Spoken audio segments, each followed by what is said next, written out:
இன்னைக்கு நம்ம பார்க்குறது என்னன்னு பார்த்தீங்கன்னா, RS-232 serial communication UART. So இது எல்லாமே காமனா சொல்றது தான். இது என்னன்னு பார்த்தீங்கன்னா, மைக்ரோ கண்ட்ரோலர் இருந்து பிசிக்கு கம்யூனிகேட் பண்றத தான் வந்து மேக்ஸிமம் வந்து பார்த்தீங்கன்னா, இதுக்கு யூஸ் பண்ணுவாங்க. ஸோ இந்த பிசிக்கு கம்யூனிகேட் பண்றப்ப இங்கேருந்து டேட்டாவ டிரான்ஸ்மிட் பண்றது, இல்ல பிசியிலேருந்து டேட்டாவ குடுத்து அக்னாலஜி குடுத்து இங்க ஏதாவது ஒர்க் குடுக்குறது. ஸோ இதுதான் வந்து மெயினா இங்க நடக்கும். ஓகேங்களா? இது வந்து பார்த்தீங்கன்னா, ஒரு 3 வே கம்யூனிகேஷன். அதாவது 3 வே கம்யூனிகேஷன்னா மொத்தம் 3 வயர் இருக்கும். அதுல 1 கிரவுண்ட் ஆயிரும். ஸோ மொத்தம் 2 வயர் தான் இருக்கும். ஓகேங்களா? ஒண்ணு வந்து பார்த்தீங்க அப்படின்னீங்கன்னா, ஆர்எக்ஸ் இன்னொன்னு டிஎக்ஸ். ஸோ இதுல தான் இந்த டேட்டா வந்து டிரான்ஸ்மிட் அண்ட் ரிசீவ் ஆகும். ஓகேங்களா? இது அசின்க்ரனைஸ் அண்ட் ஃபுல் டியூலெக்ஸ் வந்து கம்யூனிகேஷன். அதாவது அட் அ டயத்துல வந்து நீங்க டிரான்ஸ்மிட்டும் பண்ணிக்கலாம். இத ரிசீவும் பண்ணிக்கலாம். ஓகேங்களா? ஸோ இது எப்படி கம்யூனிகேட் ஆகும்னு பார்த்தீங்கன்னா, மைக்ரோ கண்ட்ரோல் சைடு வந்து பார்த்தீங்கன்னா, ஒரு பாட் ரேட் செட் பண்ணுவாங்க. 9600 நெறைய பாட் ரேட் இருக்கு. பட் ஸ்டாண்டர்டா 9600 யூஸ் பண்ணுவாங்க. இல்லைன்னா 115200 அப்படிங்கிற பாட் ரேட்லயும் கம்யூனிகேட் பண்ணுவாங்க. ஸோ இங்க நம்ம யூஸ் பண்ண போறது 1152 00ங்கிற பாட் ரேட்ல தான் கம்யூனிகேட் பண்ண போறோம். இது எங்க அதிகமா யூஸ் பண்ணுவாங்கன்னு பார்த்தீங்கன்னா, இண்டஸ்ட்ரியல் ஆட்டோமேஷன்ல யூஸ் பண்ணுவாங்க. ஒரு பிஎல்சியோட கம்யூனிகேட் பண்றது, ஒரு பிசியோட கம்யூனிகேட் பண்றது, இல்லன்னா ஒரு ஹெச்எம்ஐயோட கம்யூனிகேட் பண்றது. இது எல்லாத்துக்குமே வந்து பார்த்தீங்கன்னா, RS-232 தான் யூஸ் பண்ணுவாங்க. இது மேக்ஸிமம் வந்து பார்த்தீங்கன்னா, ஒரு 50 ஃபீட் முடியும் இது கம்யூனிகேஷன் பண்ணிக்க முடியும். ஸோ அதுக்காக தான் மெயினா யூஸ் பண்றது. இங்க இருந்து நம்ம இப்ப RS-232ல இத எப்படி நம்ம ஒர்க் அவுட் பண்ண போறோம்ங்கிறது பார்க்கலாம். ஓகேங்களா? நியூ ப்ராஜெக்ட்குள்ள போயிடுறேன்.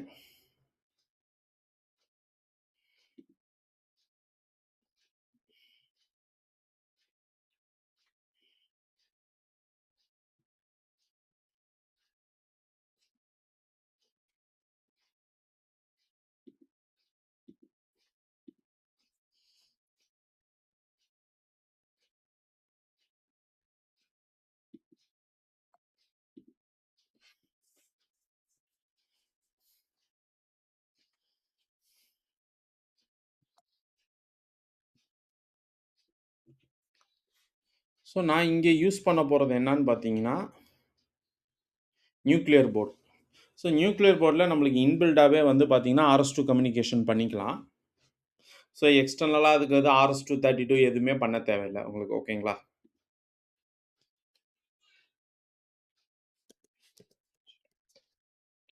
நியூக்ளியர் போர்ட் எடுத்திருக்கேன். போர்ட செலக்ட் பண்ணிட்டு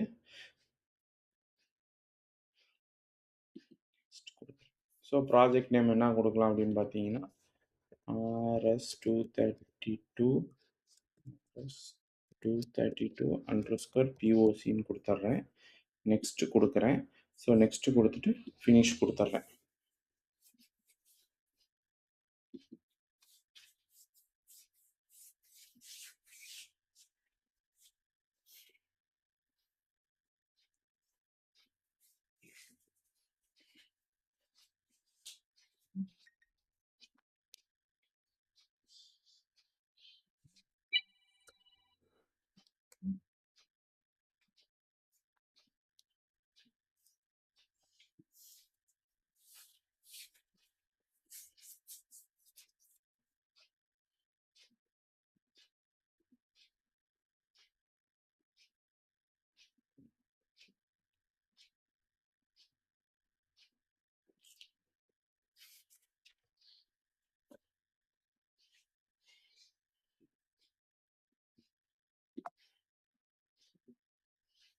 ஓகேங்களா? அதுக்கடுத்து ஜஸ்ட் போய் கிளியர் த பின் நோட்ஸ் குடுத்துர்றேன்.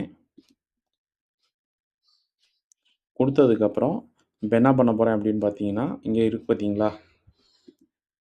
இதுல UART2 UART1 எடுக்கல. நான் UART2 எடுக்கிறேன். ஸோ UART2 எடுக்கிறப்ப நீங்க டைரக்ட்டாவே வந்து உங்களோட இதுல கம்யூனிகேட் பண்ணி செக் பண்ணி பார்த்துக்கலாம். நியூக்ளியர் போர்ட்ல நீங்க எக்ஸ்டர்னலா எதுவும் RS-2 TTL மாடுவல் எதுவுமே போடணுங்கிற அவசியம் நம்மளுக்கு கிடையாது. ஓகேங்களா? போட்டுட்டு இங்க வந்து இதுதான் அசின்க்ரனைஸ்ல தான் இது ஒர்க் ஆகும். ஏன்னா டேட்டா வந்து நம்மளுக்கு அசின்க்ரனைஸா தான் இங்க மூவ் ஆகும்.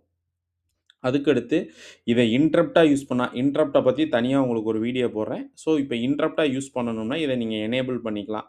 அதுக்கடுத்து இங்க வந்து பார்த்தீங்கன்னா, பாட் ரேட். ஸோ இந்த பாட் ரேட்ல தான் உங்களுக்கு ஒர்க் ஆகணும். ஸோ கம்ப்யூட்டர்லயும் இந்த பாட் ரேட் தான் நீங்க செட் பண்ணணும். உங்களோட மைக்ரோ கண்ட்ரோலர் நீங்க எந்த பாட் ரேட் செட் பண்றீங்களோ, அந்த பாட் ரேட் தான் உங்க கம்ப்யூட்டர்லயும் நீங்க செட் பண்ணணும். அது HMI, PLC எதுவா இருந்தாலும் சரி, அதுல இந்த பாட் ரேட்ட தான் நீங்க செட் பண்ற மாரி இருக்கும். நீங்க சேஞ்ச் பண்ணணும்னாலும், இத டபுள் கிளிக் பண்ணி நீங்க சேஞ்ச் பண்ணிக்கலாம். நான் இந்த இடத்துல இப்ப இந்த பாட் ரேட்ட நான் யூஸ் பண்ணிக்கிறேன். ஓகேங்களா? ஸோ குடுத்துட்டு ஜஸ்ட் குடுத்தோனே இங்க வந்துருச்சு பார்த்தீங்களா? யூஆர்ட் வந்து உங்களுக்கு டிஎக்ஸ், இங்க யூஆர்ட் ஆர்எக்ஸ். ஸோ டிஎக்ஸ்ங்கிறத டிரான்ஸ்மிட் பின் வந்து, இதுல ஆர்எக்ஸ்ங்கிறது வந்து ரிசீவ் பின். எப்படி இத கனெக்ட் பண்ணியிருப்பாங்கன்னு பார்த்தீங்கன்னா, இங்க மைக்ரோ கண்ட்ரோலரோட டிஎக்ஸ் பின்ன கொண்டு போயி, அங்க ரிசீவ் ஆகுது பார்த்தீங்களா? பிசி, பிஎல்சி, HMA அதோட ஆர்எக்ஸ்ல கனெக்ட் பண்ணுவாங்க. அங்க இருக்கிற டிஎக்ஸ் பின் இருக்கு பார்த்தீங்களா? அந்த பின்ன கொண்டு வந்து இங்க இருக்கிற ஆர்எக்ஸோட கனெக்ட் பண்ணுவாங்க. ஸோ ஆப்போசிட்ல கனெக்ட் பண்ணுவாங்க. ஏன்னா, இங்க டிரான்ஸ்மிட் பண்றத அங்க ரிசீவ் பண்ற மாரியும், அங்க டிரான்ஸ்மிட் பண்றத இங்க ரிசீவ் பண்ற மாரி இருக்கும். இது இல்லாம பார்த்தீங்கன்னா, 5த் பின் வந்து பார்த்தீங்க அப்படின்னா, டோட்டலா இது 9 பின் கம்யூனிகேஷன் கேபிள் மாரி இருக்கும். இதுல வந்து நீங்க 2 அண்ட் 3 வந்து கம்யூனிகேஷனுக்கு யூஸ் பண்ணிக்கிருவீங்க. 5த் பின் வந்து கிரவுண்ட் பின். ஸோ இது என்னன்னா, PLC ஆர் கம்ப்யூட்டர் இதெல்லாம் வேற ஒரு பவர் சப்ளைல இருக்கும். மைக்ரோ கண்ட்ரோலருக்கு நீங்க வேற ஒரு பவர் சப்ளை குடுத்திருப்பீங்க. அப்ப வந்து உங்களுக்கு கம்யூனிகேஷன்ஸ் அதாவது எல்லாமே ஒரே சர்க்யூட்ல இருக்கணுங்கிறதுக்காக வந்து, இதோட கிரவுண்டையும், அதோட கிரவுண்டையும் நீங்க கனெக்ட் பண்ணுவீங்க. ஸோ அங்க இருக்கிற 5த் பின்ல கிரவுண்ட கனெக்ட் பண்ணியிருப்பாங்க. ஸோ இங்க இருக்கிற 5த் பின்லயும் நீங்க கிரவுண்ட கனெக்ட் பண்ணி, இதுக்கு வந்து காமனா யூஸ் பண்ணுவீங்க. ஸோ டோட்டலா உங்களுக்கு 3 வயர் யூஸ் ஆகும். ஓகேங்களா? பட் இங்க வந்து நம்ம STM32 ஆட்டோமேட்டிக்கா இது எல்லா கனெக்ஷனும் டிஃபால்ட்டா இருக்கும். ஸோ நம்ம அத பத்தி எதையுமே வொரி பண்ணிக்க வேணாம். ஜஸ்ட் வந்து மைக்ரோ கண்ட்ரோலருந்து ஒரு டேட்டாவ டிரான்ஸ்மிட் பண்றோம். அதை நம்ம இங்க பிரிண்ட் பண்ணி செக் பண்ணி பார்க்க போறோம். ஸோ ஒன்ஸ் இத முடிச்சோனே நான் சேவ் குடுக்குறேன். சேவ் குடுத்தாலே ஆட்டோமேட்டிக்கா நம்மளுக்கு கோடு ஜெனரேட் ஆயிரும்.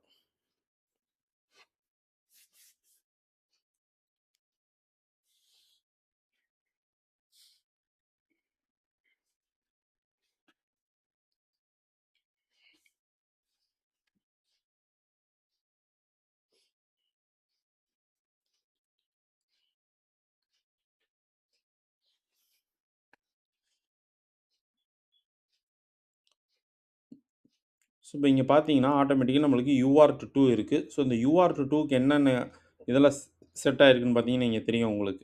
ஓகேங்களா? UART நான் 2 யூஸ் பண்ண போறேன். பாட் ரேட் இதான் யூஸ் பண்ண போறேன். நான் 8 பிட் டேட்டாவ தான் அனுப்ப போறேன். ஸ்டாப் பிட் நான் யூஸ் பண்ண போறேன் அப்படின்னு சொல்லி, பிரியாரிட்டி வந்து இப்போதைக்கு நான் பிரியாரிட்டி தான் குடுத்துருக்கிறேன். ஓகேங்களா? ஸோ மோடு வந்து பார்த்தீங்கன்னா, RxTX. ஸோ நான் 2மே ரிசீவ் பண்ண போறேன் அப்படிங்கிற மாரி தான் இதோட கான்ஃபிகரேஷன் எல்லாமே நான் குடுத்துருக்கிறேன். இப்ப ஜஸ்ட் இந்த வைல் லூப்புக்குள்ள வந்து நீங்க வந்து ஒரே ஒரு கோடு தான். இந்த கோட நீங்க யூஸ் பண்ணீங்கனாலே போதுமானது.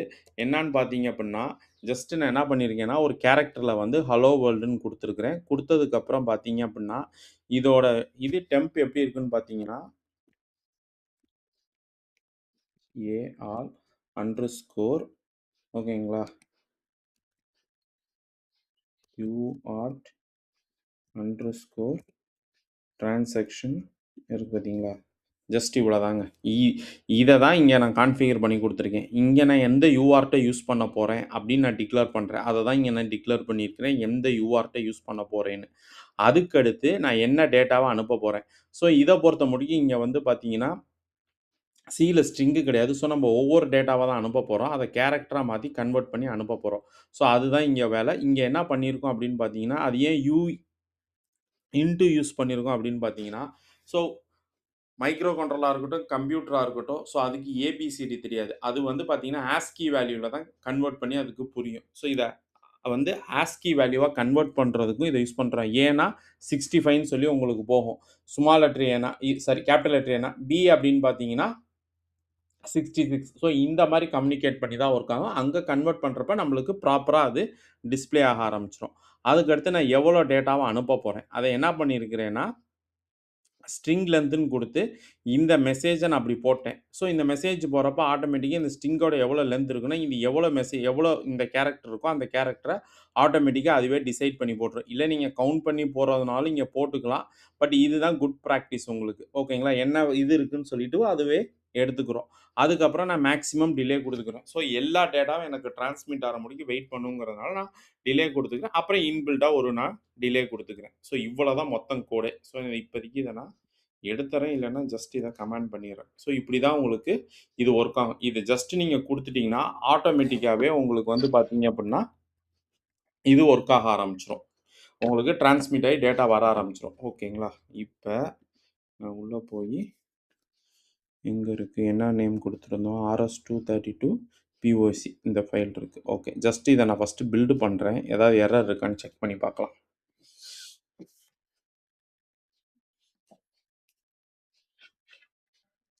இப்போ வார்னிங் காட்டுது. இன்னொரு தடவ வேணா பில்ட் குடுப்போம்.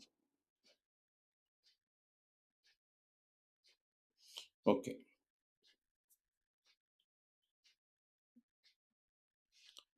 ஃபைன்.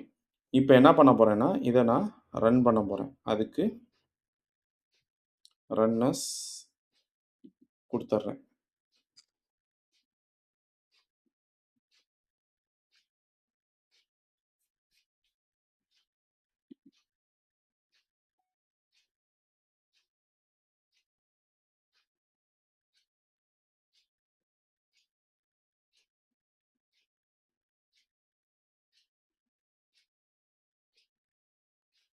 ஸோ டேட்டா ரன் ஆயி வந்துடுச்சு. ஸோ இப்ப இங்க பார்த்தீங்கன்னா, இந்த கன்சோல் இருக்கு பார்த்தீங்களா?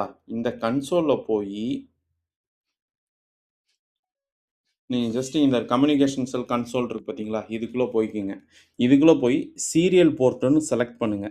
ஒன்ஸ் இந்த சீரியல் போர்ட் நீங்க செலக்ட் பண்ணி முடிச்சதுக்கப்புறம், நெறைய ஆப்ஷன்ஸ் இருக்கும். இதுல நான் சீரியல் போர்ட் எடுத்துக்கிறேன். அதுல போயி நியூல போயி என்னோட யூஎஸ்பி நீங்க விண்டோஸா யூஸ் பண்ணீங்க அப்டின்னீங்கன்னா, உங்களுக்கு காம் போர்ட் என்னங்கிறது உங்களுக்கு சொல்லும். ஸோ நான் மேக் யூஸ் பண்றனால யூஎஸ்பி மோடு இத கன்வெர்ட் மோடா எனக்கு 103ன்னு காட்டுது. ஸோ உங்களுக்கு com port 3, com port 1, com port 4ன்னு காட்டுச்சுன்னா, அத நீங்க செலக்ட் பண்ணிக்கீங்க. செலக்ட் பண்ணி முடிச்சதுக்கப்புறம், இந்த இடத்துல இதுக்கு ஒரு நேம் குடுங்க. ஓகேங்களா? RS-232 பாட் ரேட் வந்து பார்த்தீங்கன்னா, 11520 என்ன நேம் வேணா குடுத்துக்கலாம். நான் இத எனக்கு புரியிற மாரி நான் இங்க குடுத்துக்கிட்டேன்.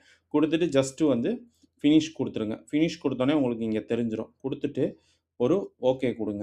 ஓகே குடுத்த உடனே உங்களுக்கு சீரியல் கம்யூனிகேஷன்ல நீங்க பிசில இங்க டேட்டாவ நீங்க பார்க்க ஆரம்பிச்சிடலாம். ஸோ இத வச்சு நீங்க லேப் வியூவா இருக்கட்டும், இல்ல விபி கோடா இருக்கட்டும், இல்ல வேற ஏதாவது ஆ என்ன சொல்றது? ரியாக்ட் நேட்டிவ் எதுல வேணாலும் நீங்க இந்த டேட்டாவ எடுத்து அதுக்கேத்த மாரி நீங்க டேட்டாவ பிளாட் பண்ணலாம். ஸோ ஒரு சென்சார் டேட்டாவ எடுத்து அதுக்கு நீங்க கிராஃப் போடுறதுனாலும் போட்டுக்கலாம். மேட்லேப் யூஸ் பண்ணிக்கலாம், லேப்வியூ யூஸ் பண்ணிக்கலாம், விபி யூஸ் பண்ணிக்கலாம், ரியாக்ட் நேட்டிவ் யூஸ் பண்ணிக்கலாம். எது வேணாலும் நீங்க யூஸ் பண்ணிக்கலாம். இத வச்சு நீங்க பிளாட் பண்ணி டேட்டாவ அங்கருந்து எடுத்துட்டு வந்து இங்க போட்டுக்கலாம். ஸோ சேம் திங் தான். இதிலயே வந்து பார்த்தீங்க அப்படின்னீங்கன்னா, இந்த கோட் இருக்கு பார்த்தீங்களா? இந்த இடத்துல நீங்க இது ஒன்லி டிரான்ஸ்மிட் மட்டும் தான் நான் இங்க போட்டிருக்கிறேன். ஓகேங்களா? ஸோ இதுவே ரிசீவ்க்கு இருக்கு. ஸோ நான் ரிசீவ் ஆனா மைக்ரோ கண்ட்ரோலர்ல என்ன நடக்கணும் அப்படிங்கிறத நெக்ஸ்ட் வீடியோ உங்களுக்கு நான் போடுறேன். இதில ஜஸ்ட் ஒரு டிரான்ஸ்மிஷன் வீடியோ மட்டும் தான் உங்களுக்கு போட்டிருக்கேன். எப்படி ஒரு டேட்டாவ மைக்ரோ கண்ட்ரோலர்ல இருந்து டிரான்ஸ்மிட் ஆயி நம்ம பிசில எப்படி பார்க்குறது அப்படிங்கிறத மட்டும் ஜஸ்ட் உங்களுக்கு ஒரு எக்ஸாம்பிளா போட்டிருக்கேன்.